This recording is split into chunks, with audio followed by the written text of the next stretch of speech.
One more night, one more night. I could fight it through. So this one had to come outside today. It's an absolute glorious day, about 18 degrees. I'm back at that local park and I want to talk to you guys about protection. I've seen a lot of it this morning, yesterday in the forums on Facebook, Reddit, and a lot of people have opinions, and I think we need to look at it differently. We're keeping it in the past. We're keeping it through understanding of the early 1900s, and people just, obviously they've been taught it, and so therefore it's something that they believe, something they totally believe in. And yet here we are in 2019 using late 1800s or early 1900 techniques. So today that's what we're going to be discussing, the mechanic, the understanding of protection. Try my absolute best to not blow this out as well throughout the video, so my apologies if my working with the ND filter it is not working so great. Found a shady enough part to come and have a chat quickly. The sun is beating down now. So I think what we got to do to initially understand how spiritual protection works.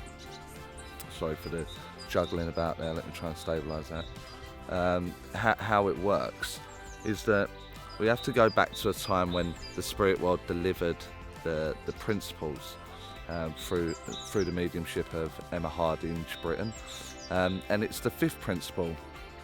You can get a good account of this in Emma's book. It's a hard read though, or that of Harry Boddington, the University of Spiritualism, another good account of the principles coming into play there, and looking at principle number 5, personal responsibility. And so what they're saying is this auric field that surrounds us is down to us. It's our responsibility through intent, through ethics, through morals. What goes on and happens within that area is our responsibility.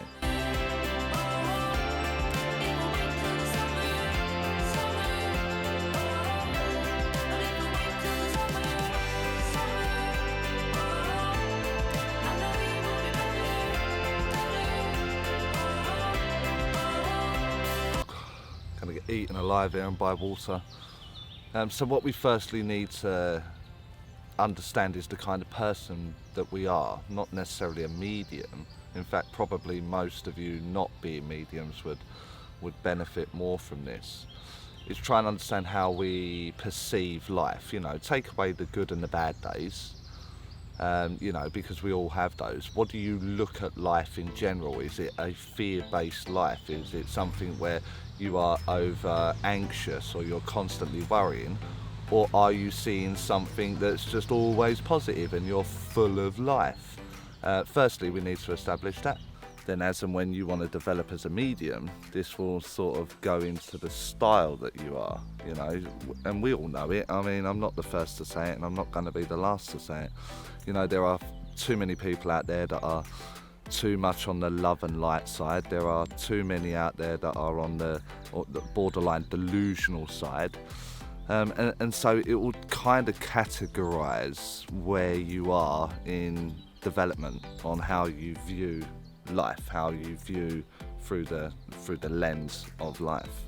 So let's say you embark, something's happened, you've had to, got to watch these branches, you've had to look into spirituality or mediumship, and because of this you go to your local place, or a friend of a friend, someone knows someone that can do with this kind of stuff. And that may be of the negative nature or of the positive, as in development. And there's a coot here, it's about to go crazy.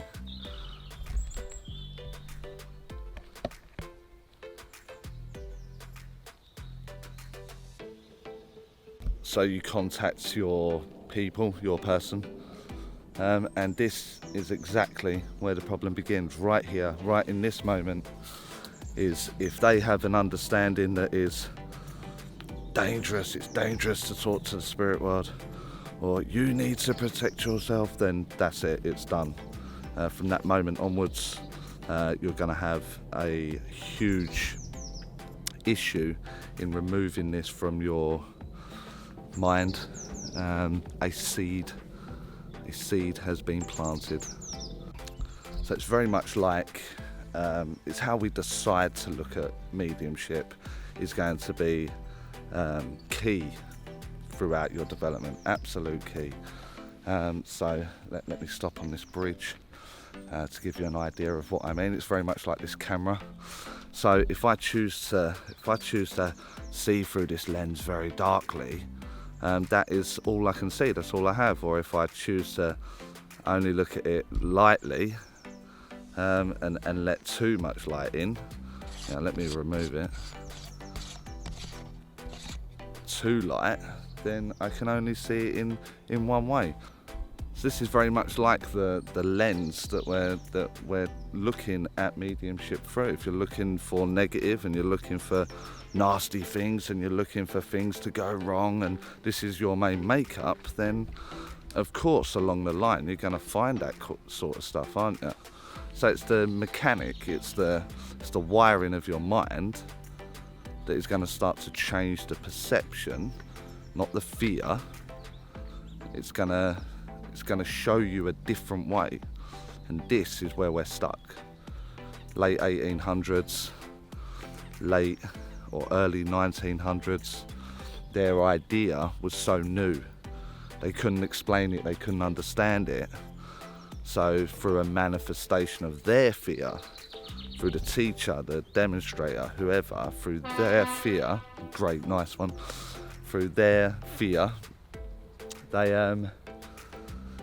then go on to teach it. It was so unique. It was such a gift back then.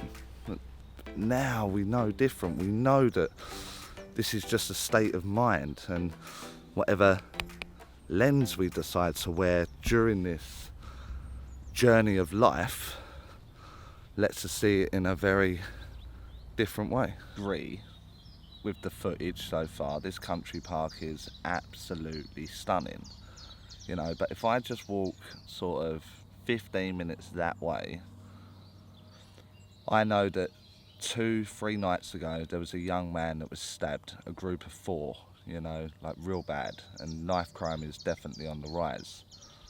And that was just at the entrance of this country park down here.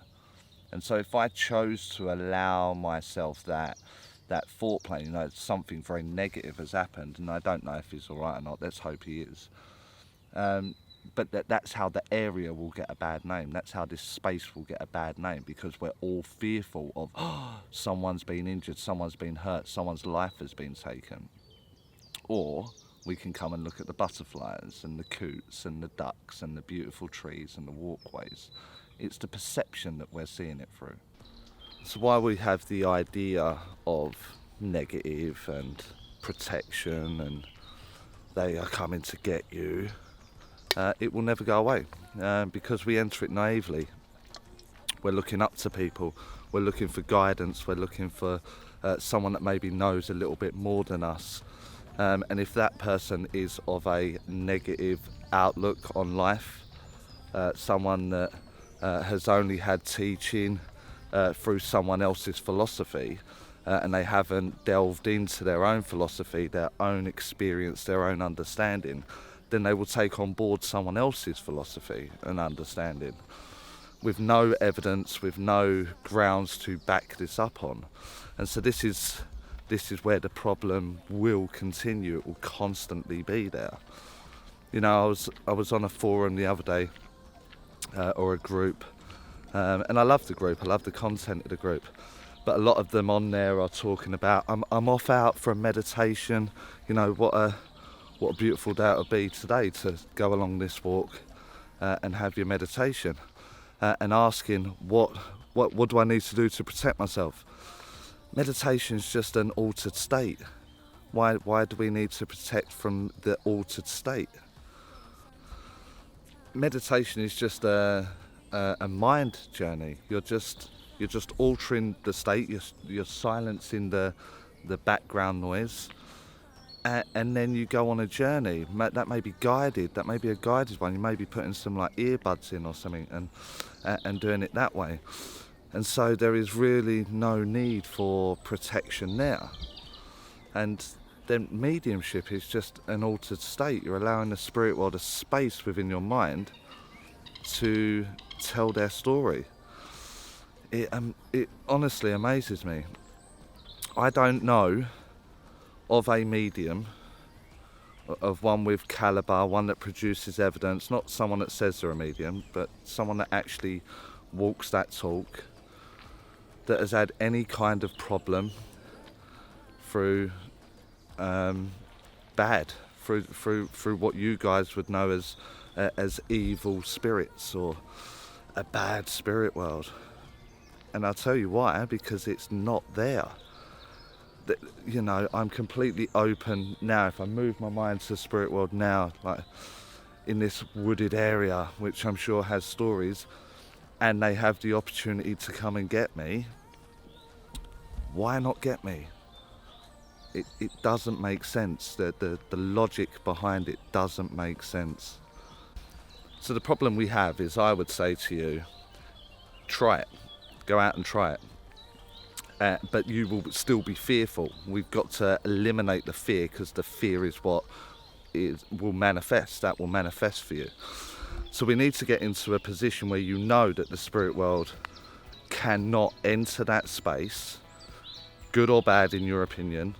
In mine, there is only love essence, so it's only ever good when we're working with the spirit world. But it cannot enter your space without your permission. Back to the start of the video. In that auric field is down to you. What happens in there is down to you. And so I would have a knowledge, a knowing, an understanding.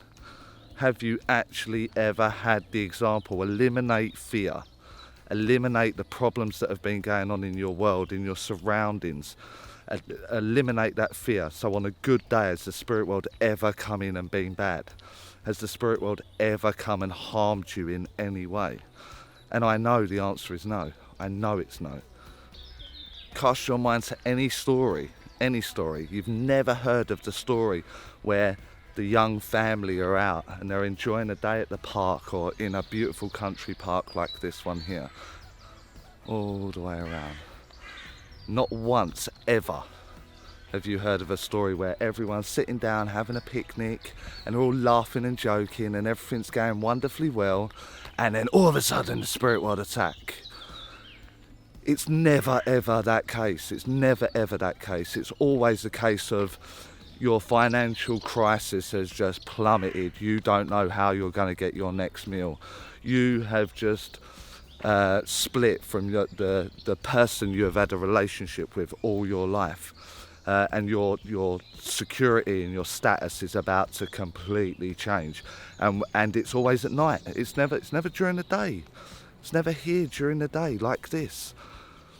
On a beautiful sunny day, no one ever gets in trouble with the bad spirits, as people say. And this is because there are no bad spirits. The spirit world is essence love. And because it's essence love, it can only do that in love. You have to bear in mind that if people have been bad, that is their evidence. So they're going to have to share that story with you. It's their evidence. Once that evidence has moved, it will be amazing. It will be wonderful again. Now, there will be those of you that totally disagree with me, and that's absolutely fine. I've got no problems with that. But I will walk my talk. You can watch me demonstrate in Reading in the UK on Thursday. You can watch me then at the Good Friday Rally, which is in Ware on Friday. You can then come to Enfield on the Saturday and watch me demonstrate there. And not once will I be harmed. Not once will I be in trouble or scared of that place, the spirit world. So my advice to you is that you, let me get off the gravel,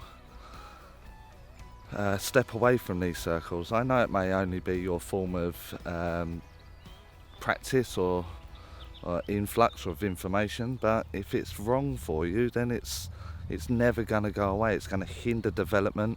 you're not going to get to where you want to be. It's worth the travel sometimes to get good quality philosophy, understanding and teaching. So maybe evaluate it, maybe look at it.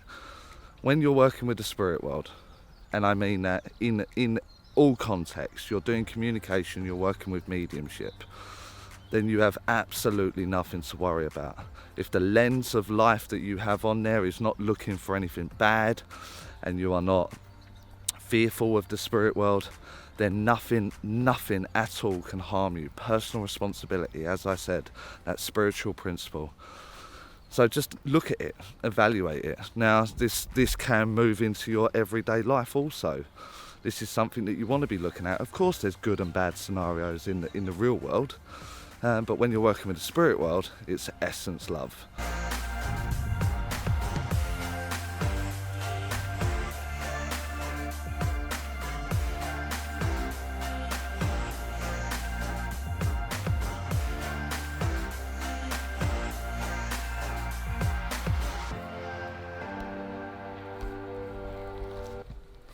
Proper reed bed there, so I'm losing light now. So I've just come a little bit further down. A couple of hours later, try and get some nice ending shots for you all. And there's another subject that I want to kind of bring up and talk about in the protection thing, because I think we're all in the agreement that we have a spirit guide or a spirit team. I'm definitely a believer of spirit teams. But I hear a lot of the people that will talk about fear and how it happens, you know, the bad spirits get in.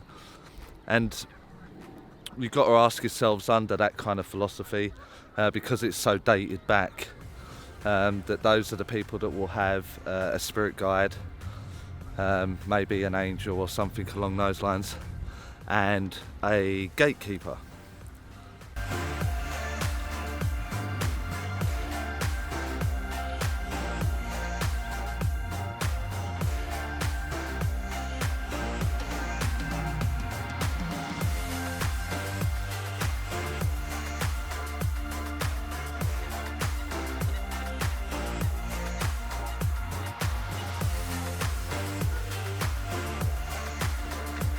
So back to the gatekeeper scenario, it's usually coming from the teachings of the people that are taking hold of these old techniques. And you have to ask yourself, what is the role of the gatekeeper? Surely that is the one that's there to prevent you from being hurt or harmed or having the bad ones come in and get you. And if not, maybe you should sack him or her. Maybe go and shop and grab yourself another guide in some way. If the role of the gatekeeper is there to protect you and you are in fear of that, then that shows a tremendous amount of lack of faith in your team. I know my team, my guides, they present me with who I need to communicate with, and they guide me in all the right ways possible, and never once have I doubted their ability to look after me. So much so that I don't even give it a thought. So for the ones that promote the fear, teach the fear, and then discuss a gatekeeper, your philosophy has a flaw.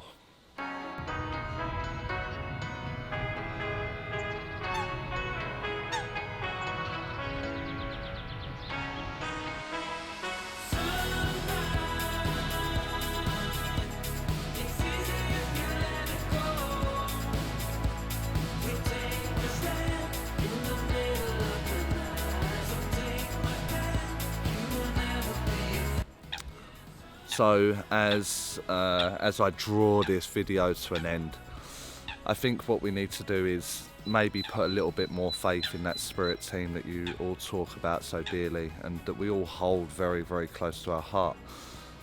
I can assure you, for one, that they wouldn't allow any kind of nonsense to take place or harm you in any way, because they're there to help you. They're there to guide you through your physical journey. Why would they start letting people attack you in some way? You've got to change the mindset. If you're looking at things very negatively, and you are looking for the downside in everyone and everything, then unfortunately this will filter from the conscious mind to the subconscious, and the delusional part, the imagination part of our mind, can play tricks on us. So that's why I am so focused on discipline. That is why I put so much effort into my relationship with the spirit world, and I keep it very separate from what we call as the real world. It's one of those. It keeps that fine line very stand out for me. So when I'm working, I know that I'm safe and I'm secure, and all I'm doing is passing on information and evidence and love and all the things that the communication's there to offer. And the moment I finish and stop, I know the spirit will take that step back, and I continue along with my life, my day. So I know some of you will disagree, and as I said before, I'm more than comfortable with that. I'll step to the side because YouTube are going to give you a suggestion for the next videos to watch. Subscribe if you aren't already, and I will see you all in the next video.